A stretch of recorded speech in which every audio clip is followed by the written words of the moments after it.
She's not judging Vanessa, even though she needs to judge Vanessa harder, quite frankly.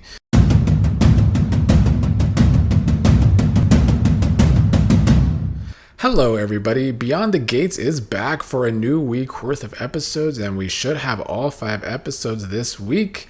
So I am looking forward to it. I am trying not to set my expectations so hard because I do feel as though it has the potential to be a good December. But coming after last month, which was kind of disappointing, I am trying to temper my expectations, I suppose. Today's episode was on the more irritating side than anything else, which is why I want to get that out of the way first and talk about Vanessa.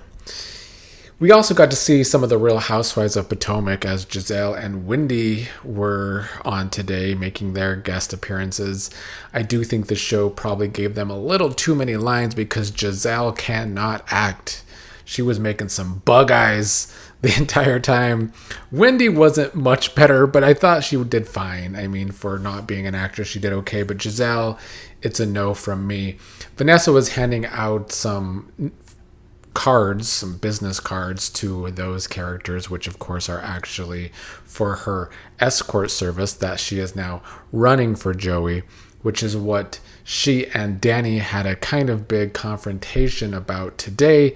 Once Dani realized that Vanessa was passing out cards to the escort service, she's wondering if she's passing them out because it gets her extra men, because as we find out today, Dani knows about how Vanessa used to use an escort service for all the guys she was sleeping around with when the show first started, which is why I have always called Dani and Nicole hypocrites for the way they kind of let Vanessa be a huge cheater, or at least have this open marriage or whatever was going on between her and Doug. Meanwhile, they just be so upset with their husbands, although we also know that Dani did stay with Bill despite all of his cheating for many, many years. So maybe Dani isn't as big of a hypocrite.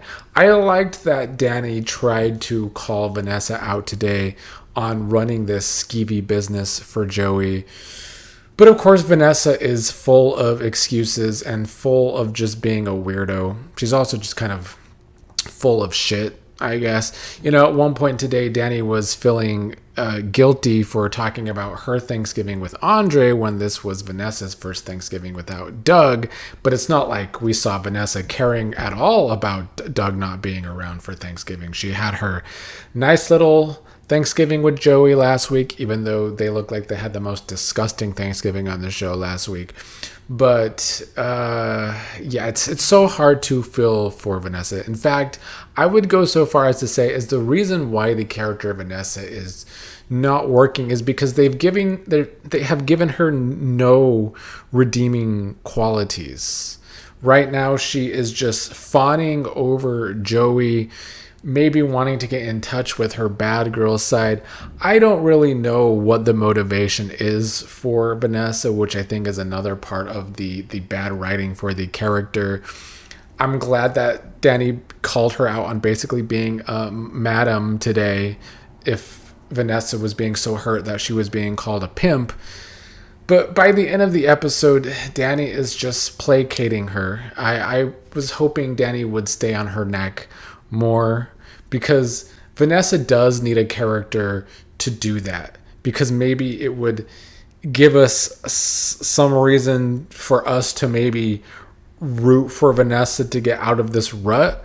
I don't know, but instead they're giving her no redeeming qualities, and she's making up excuses today about how she felt so unseen when she was with Doug. Nobody saw her. She was invisible. Yada, yada, yada. Sound like a bunch of bullshit to me. Anyway, at the end, Dani again warns her that Joey's dangerous, but she loves Vanessa and she's there for Vanessa, and she's not judging Vanessa, even though she needs to judge Vanessa harder, quite frankly. But that is how I feel about the Vanessa character, and I do think the Vanessa and Joey stuff is something the show's going to have to work very hard in the new year to make it work better, because currently the writing for it is not working for me in the slightest. I mean, I guess Joey is a good enough villain because I quite dislike him, so maybe maybe he is kind of a good villain, but I don't know if I really see it that way. They're just doing a thing where they're putting Joey in a lot of the different plots now. And it could work, but it could also go very badly where we're all just going to sit here sick of it because they're going to drag it out for too long, when we're just going to want to see Joey get some blowback on him. So they're going to have to walk a fine line with that character. Today, with the character of Joey, he sent a check to Martin for his, I guess, race in his election. Martin was supposed to meet with his campaign manager today. Smitty was with her for a while. They were going over checks. Smitty saw a check from Joey, so he decided to go and confront Joey Armstrong. I liked Smitty standing up for his man, trying to be protective.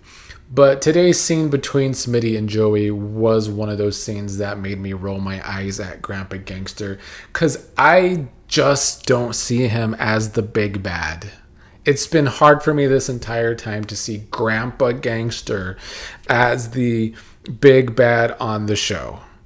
And so I don't know if I bought those scenes today with Joey being so menacing with Smitty, because Smitty is the far superior character. He's one of the only white characters on the show with good writing, quite frankly, which is another problem with the show right now. Like, they want to have these white characters.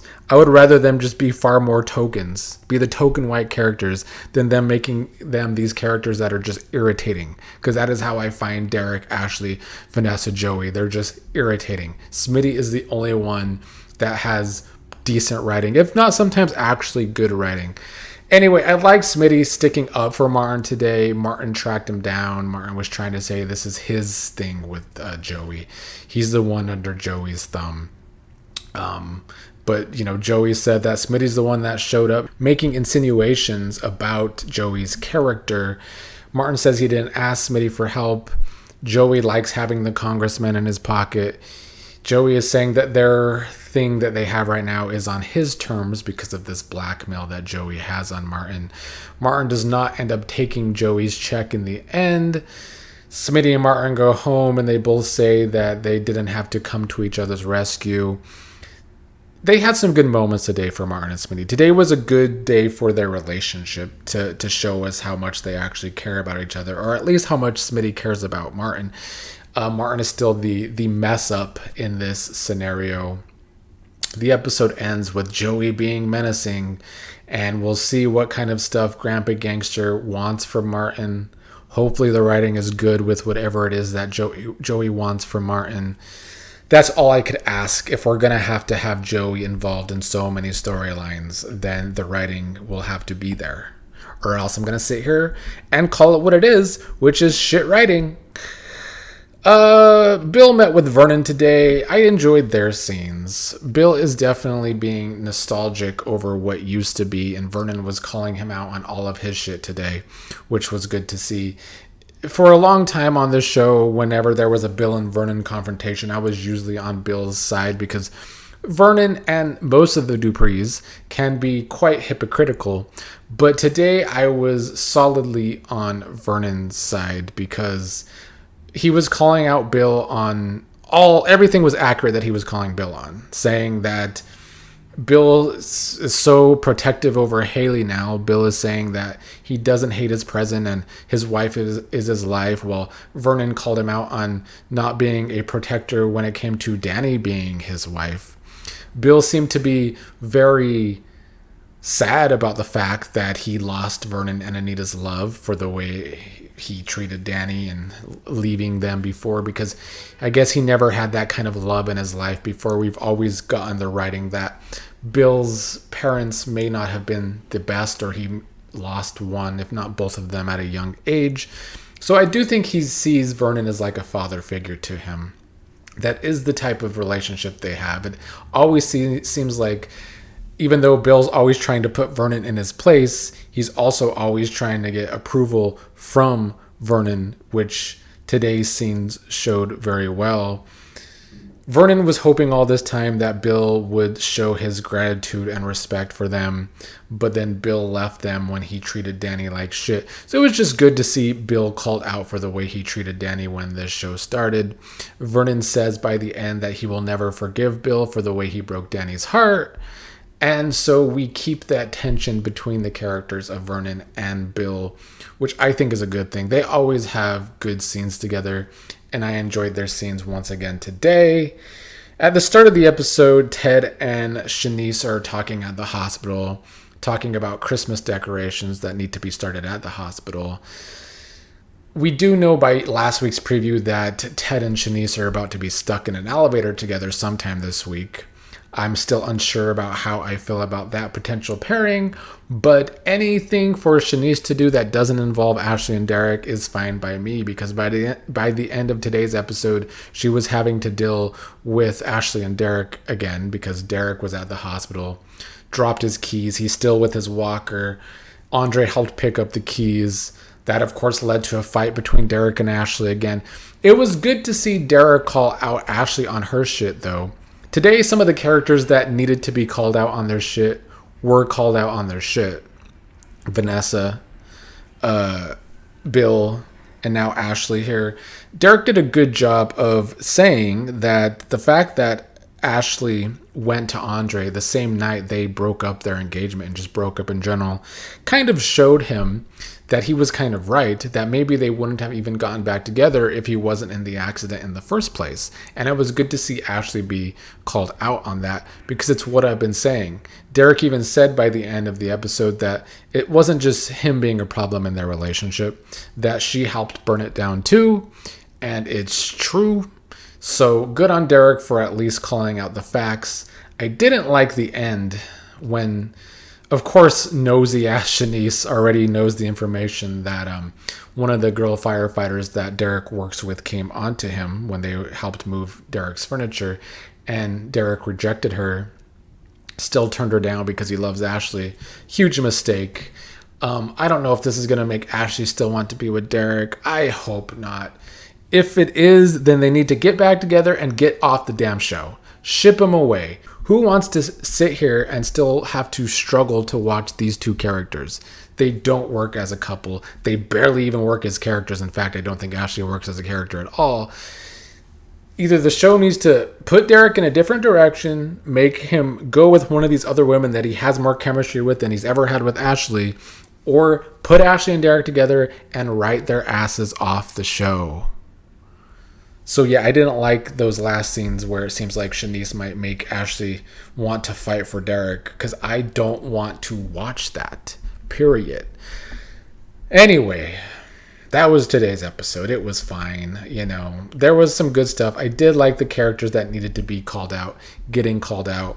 Hoping the week gets better. I'm expecting December to be better overall. I just don't know if this week is going to be the week that's necessarily better. But, fingers crossed that it is actually a good week from this show. If at least not, decent.